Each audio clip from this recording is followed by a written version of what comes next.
Na krémež potrebujeme Marina keksy, indiánky, zlatý klas, cukor, vanilkový cukor, vajcia, mlieko, šľahačku a čokoládu.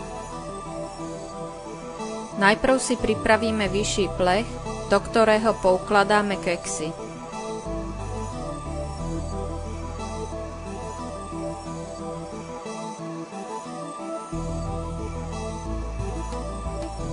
Do misky dáme 2 deci mlieka, zvyšok mlieka vylejeme do hrnca.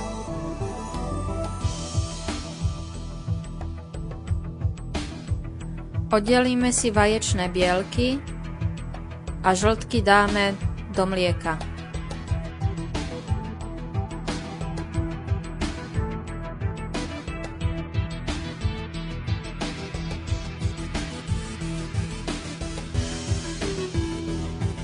Prisypeme cukor, pridáme vanilkový cukor a dáme variť. Mlieko so žltkami zamiešame. V odloženej časti mlieka rozmiešame zlaté klasy.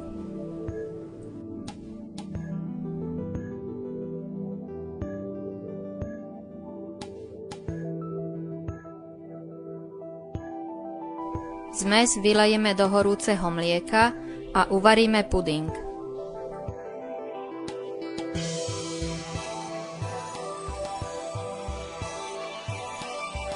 Uvarený puding odložíme zo sporáka a kým nám chladne, vyšľaháme si bielky.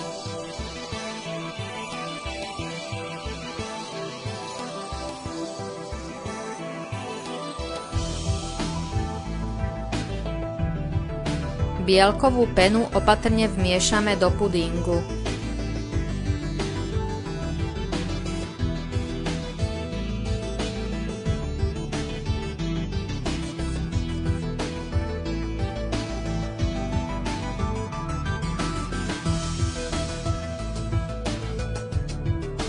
Túto zmes potom vylejeme na plech a zarovnáme.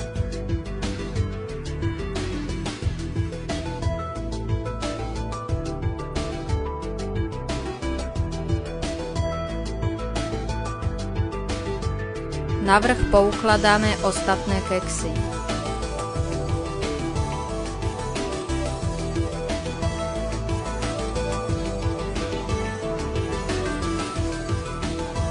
Potom si vyšľaháme šľahačku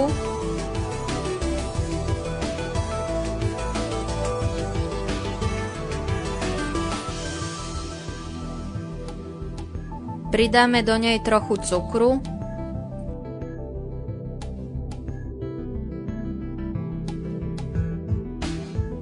a vylejeme na plech.